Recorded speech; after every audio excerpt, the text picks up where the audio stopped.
රුසියාව වගේ රටවල් තිබ්බත් මොහුන් ලෝකෙ ඉන්න ආර්ථික බලවතුන් වගේම ගොඩක් බලවතුන් වෙලා හිටියට ඇත්තටම ලෝක බලවතුන් අතර තවත් එක රටක් ඉන්නවා. ඒ තමයි අපි හැමෝම දන්නේ ඊශ්‍රායලය. ඊශ්‍රායලය කියන්නේ අපි හැමෝම දන්න වැඩෙක්ම තමයි. මේ ඊශ්‍රායලය කියන්නේ අපිට එච්චර ලේසි හැප්පෙන්න පොඩ්ඩක් අමාරු රටක්. රුසියාව, ඇමරිකාව, චීනය වගේ රටවල් තිබ්බට ඊශ්‍රායලය කියන්නේ ටිකක් අපිට හැප්පෙන්න අමාරු වගේම ගොඩක් උපක්‍රමශීලී රටක්.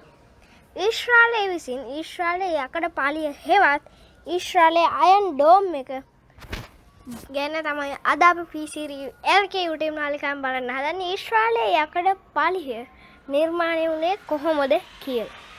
අයන් ඩෝම් එක අවශ්‍ය වුණේ ඇයි? 1990 දී ලෙබනයේ පාදක කරගත්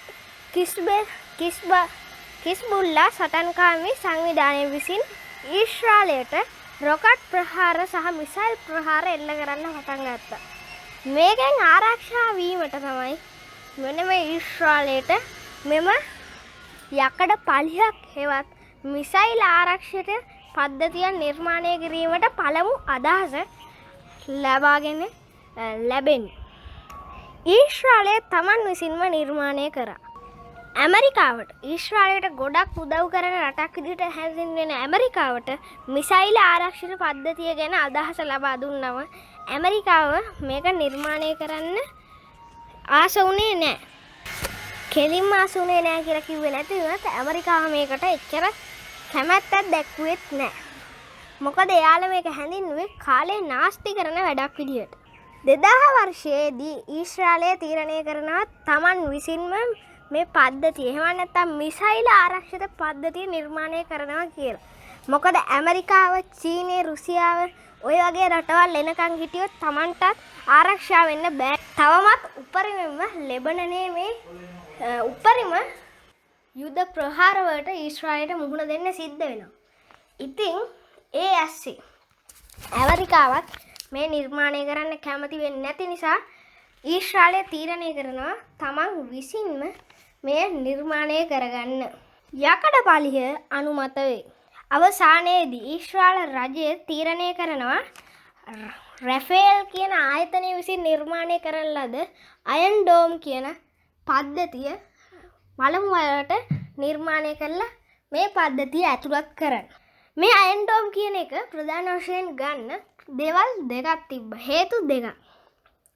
පළවෙනි හේතුව විදිහට හැඳින්වෙන්නේ අයන් ඩෝම් එක අනිත් මිසයිල් ආරක්ෂක පද්ධති වලට වැඩිය සිම්පල් වගේම මෙහි මුදලත් ඉතාම අඩුයි. ඉතින් ඔන්න ඕක නිසා මෙන්න මේ අයන් ඩෝම් එක මිලදී අයන් ඩෝම් එක මේ පද්ධතිය ගන්න තීරණය කරනවා.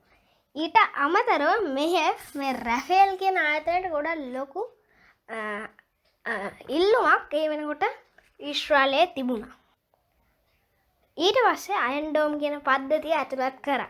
රේඩාර් පද්ධතිය ඇතුළත් කරේ IAI. IAI කියන එකේ තේරුම තමයි Ishrael Aerospace. ඉතින් මෙම ආයතනය එහෙම නැත්නම් IAI කියන ආයතනය විසින් අයන් ඩෝම් එකට රේඩාර් පද්ධතියක් නිර්මාණය කරලා මේක ඇතුළත් කරන්න සමත් වෙනවා. මෙම නිසා ගොඩක් කලින් ඉඳන්ම මිසයිල් අඳුර ගන්න පුළුවන් හැකියාව වගේ ගොඩක් දේවල් මේක හරහා තවත් ඊශ්‍රායලයේ මේ අයන් ඩෝම් එක සාර්ථක වෙන්න පටන් ගත්තා. රැෆේල් ආයතනයේ තවත් මිසයිලයක් ලබා දෙයි. ඔබ දන්නවා රැෆේල් ආයතනයේ මුලදී ඉඳලා මේ අයන් ඩෝම් එක බව නිර්මාණය කරලා ලබා දුන්නේ රැෆේල් ආයතනය. ඉතින් රැෆේල් ආයතනය විසින්ම තවත් මිසයිලයක් හඳුන්වලා දෙනවා. මේ මිසයිලේ නම විදියට හඳුන්වන්නේ තමීර් කියන මිසයිලය. අඩි 10ක් වමන උසින් පිහිටා ඇති මෙම මිසයිලය ගොඩක් බලවත්. කොටිම මේ මිසයිලේ තවත් මිසයිලයක් එක්ක හැප්පෙන්නෙත් නැතුව දුර ඉඳන්ම මේ මිසයිල විනාශ කිරීමේ හැකියාව වගේම ගොඩක් අඩු මිල නිසා මේ ගොඩක් ප්‍රසිද්ධ වෙනවා. මොකද ගොඩක් ලොකු මුදලක් දීලා මිසයිල්ස් අරගත්තම ඒ මිසයිල් ගොඩක් නාස්ති වෙනවා කියලා තමයි ඊශ්‍රායල් රජය විසින් පැවසුවේ. අවසාන වශයෙන් ඊශ්‍රායලයේ අයන් ඩෝම් එකේ සාර්ථකත්වය. ඊශ්‍රායලයේ මෙම අයන් ඩෝම් එක ඉතාමත් සාර්ථකයි. අනිත් රටවල් වලට වගේම ලොකු ආරක්ෂාවක් මේ ඊශ්‍රායලයේ අයන් ඩෝම් එකෙන් අපිට ලබා ගන්න පුළුවන්.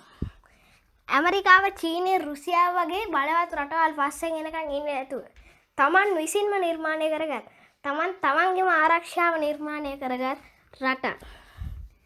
ඉතින් මේ ලෙබනනේ වගේ රටවල් වලින් ආපු සතුරු 480ක් දක්වා නවත්තා ගන්න අයන් ඩෝම් එක උදව් වෙනවා.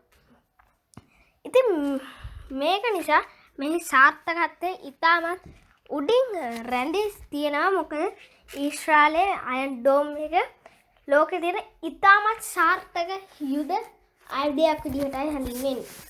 ඉතින් P-Serial එක්ක එකතු වෙච්ච හැමෝටම ස්තුතියි. P-Serial ඔබ මෙම වීඩියෝවෙන් දැනුමක් ලබා ගත්තා නම් subscribe කරන්න.